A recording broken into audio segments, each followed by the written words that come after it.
ఓం మహాగణాధిపతయే నమః. ఓం గురుభ్యో నమః. ఓం శ్రీమాత్రే నమః.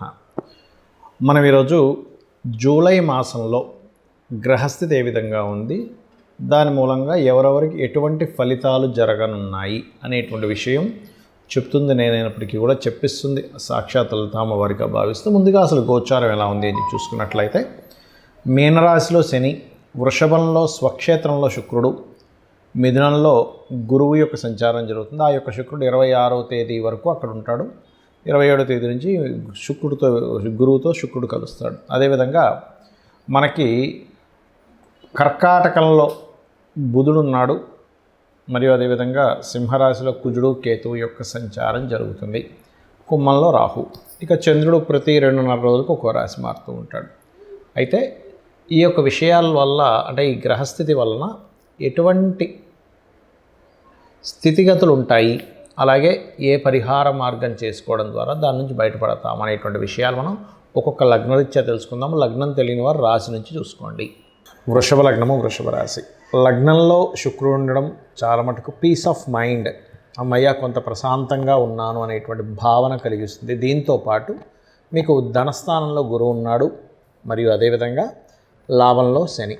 ఈ యొక్క గ్రహస్థితి గతంతో పోల్చుకుంటే చాలా మటుకు మీకు రిలీఫ్ ఇస్తుంది, ఇవ్వదని కాదు. కానీ ఇక్కడ మనం మిగతా గ్రహాలను కూడా పరిశీలన చేసుకున్నట్లయితే, వ్యాపారరీత్యా కొన్ని ప్రయాణాలు, అదేవిధంగా బుధుడు విద్యకి కారకుడైనటువంటి బుధుడు 3లో ఉన్నందుకు, విద్యాకారక స్థానంలో కుజుడు కేతువు 2 గ్రహాలు ఉన్నందుకు, విద్యా విషయంలో ఏదైనా ఒక ప్రాపర్టీ తీసుకునేటువంటి అంశాలలో, తండ్రి గారి ఆస్తికి సంబంధించినటువంటి అంశాల్లో, ఏదైనా ఒక కోర్స్ చేసేటువంటి అంశాల్లో చాలా జాగ్రత్తగా ఉండాలి.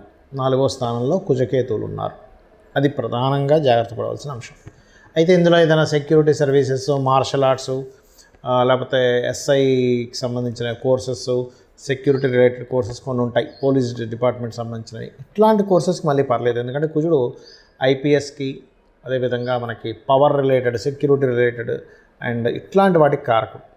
కాబట్టి సాఫ్ట్వేర్ సెక్యూరిటీ స్కిల్స్ కూడా నేర్చుకోవడానికి పనికొస్తుంది. కానీ మిగతా వాటికి మాత్రం అది వ్యతిరేకిస్తుంది. ఇది ప్రధానంగా గుర్తుపెట్టుకోండి.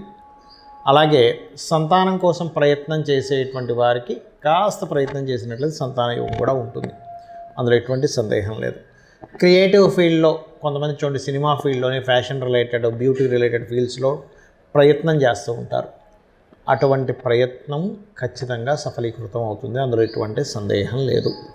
అయితే ఈ సప్తమాధిపతి కుజుడు కేతువుతో ఉన్నందుకు వివాహము, వివాహ నిర్ణయాలు, వివాహం తర్వాత ఉండేటువంటి చిన్న చిన్న డిస్టర్బెన్సెస్ వల్ల కొన్ని నిర్ణయాలు మనం తొందరపడి తీసుకుంటూ ఉంటాం. ఇటువంటి విషయాల్లో కాస్త జాగ్రత్తగా ఉండండి. ఇక మీకు ఏదైతే ఉద్యోగ సంబంధించినటువంటి విషయంలో కూడా ఒక్కొక్కసారి తొందరపడి మానేసి ఇంట్లో కూర్చుని ఉంటారు. లేదు నేను సంథింగ్ వేరే దగ్గరికి వెళ్ళిపోవాలి, ఇక్కడ మానేస్తానని ఒక్కోసారి కోపం వచ్చేస్తుంది ఒక్కోసారి మనకి. అటువంటి విషయాల్లో తొందరపాటు నిర్ణయం తీసుకోకండి. బికాజ్ ఆఫ్ దశమాధిపతి అయిన శని మీద కేతువుతో కలిసిన కుజుడు యొక్క దృష్టి ఉంది. కావున ఈ యొక్క విషయాల్లో చాలా కేర్గా ఉండండి. ఇక మీరు చేయవలసిన దేవతారాధన, విష్ణు సహస్రనామాలు చేయండి, అన్ని విధాల మీకు బాగుంటుంది. నన్ను చాలామంది అడుగుతున్నటువంటి కొన్ని ప్రశ్నలకి ఇప్పుడు ఈ వీడియోలో నేను మీకు చెప్తాను. చాలామంది ఏంటంటే నన్ను అడుగుతున్నటువంటిది, అసలు ఒక జన్మజాతకం తీసుకున్నప్పుడు అందులో అస్సలు మహాదశ కానివ్వండి, యోగాలు కానివ్వండి సరిగ్గా లేక చాలా దారుణమైనటువంటి స్థితిలో ఉన్నప్పుడు కూడా మనం బయటపడవచ్చా అన్నది చాలామంది అడిగారు.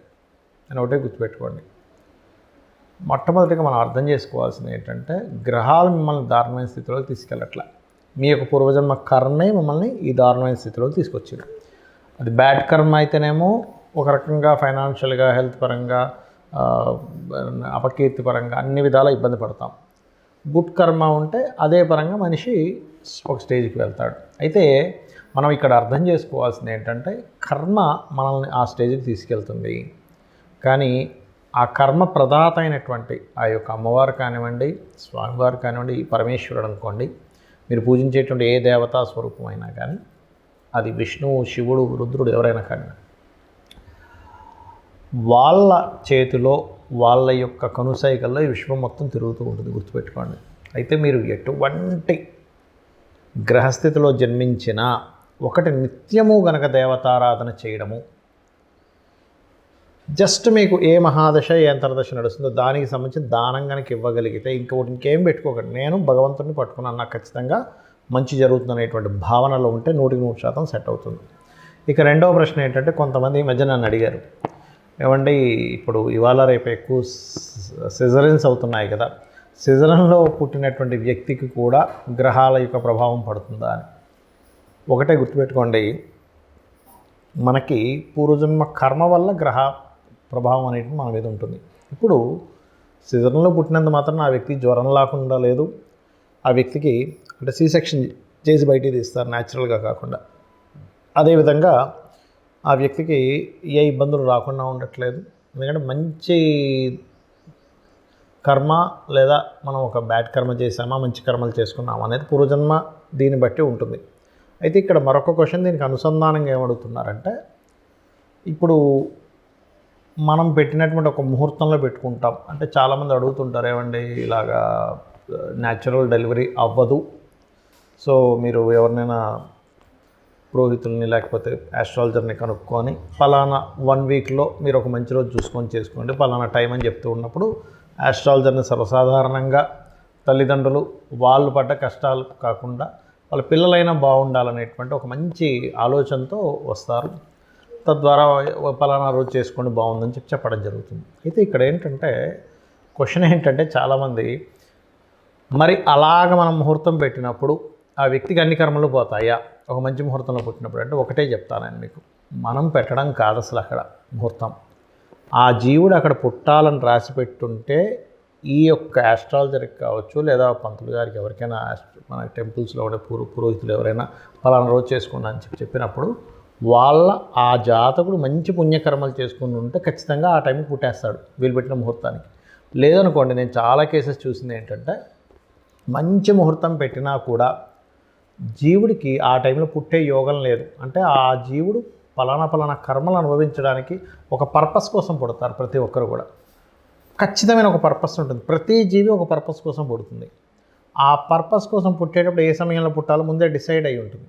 మనము పలానా ఉదాహరణకి ఇప్పుడు ఇది జూన్ మాసం నడుస్తుంది అనుకుందాం, జూలై 10వ తేదీయో పెట్టాం, కానీ వాళ్ళు జూలై 9వ తేదీ తల్లికి కాస్త పెయిన్స్ స్టార్ట్ అయిపోయి ఇమీడియట్లీ హాస్పిటల్లో తీసుకెళ్ళి జాయిన్ చేసేసి డెలివరీ చేసేస్తారు, ఆపరేషన్ చేసేస్తారు. ఎందుకంటే పెయిన్స్తో ఉన్నప్పుడు 10వ తేదీ దాకా ఆఖరిగా 9వ తేదీ వస్తే ఆ రకంగా జరుగుతుంది, గుర్తుపెట్టుకోండి. కానీ సర్జరీ చేసినప్పుడు పుట్టిన అంటే C-సెక్షన్లో పుట్టిన న్యాచురల్గా డెలివరీ అయినా ముందే ఫిక్స్డ్. కాకపోతే ఏంటంటే కొంచెం వీళ్ళు చేసుకున్న పుణ్యం ఉంటుంది, తల్లిదండ్రులు చేసుకున్న పుణ్యకర్మలు ఏవైనా ఉంటాయి, అవి కొంతవరకు వీళ్ళని సరైన సమయంలో పుట్టేలాగా కూడా తోడ్పడుతుంది. అయితే ఇక్కడ చాలామంది ఏంటంటే భయపడుతున్న అంశాలు ఏలినాడు శని, కాలసర్ప యోగం, ఇది చాలా పెద్ద ఎఫెక్ట్ ఇస్తుంది అనేటువంటిది ఒక మిత్తులో ఉంటున్నారు. ఒకటి గుర్తుపెట్టుకోండి, నేను చాలా వీడియోలు చెప్పాను, మళ్ళీ చెప్తున్నా, 180 మంది ప్రెసిడెంట్ల జాతకాలు నెట్లో నేను సెర్చ్ చేసి చూశాను. అందులో 90% ఆఫ్ ఈ యొక్క ప్రెసిడెంట్లకి కాలసర్ప యోగం ఉంది.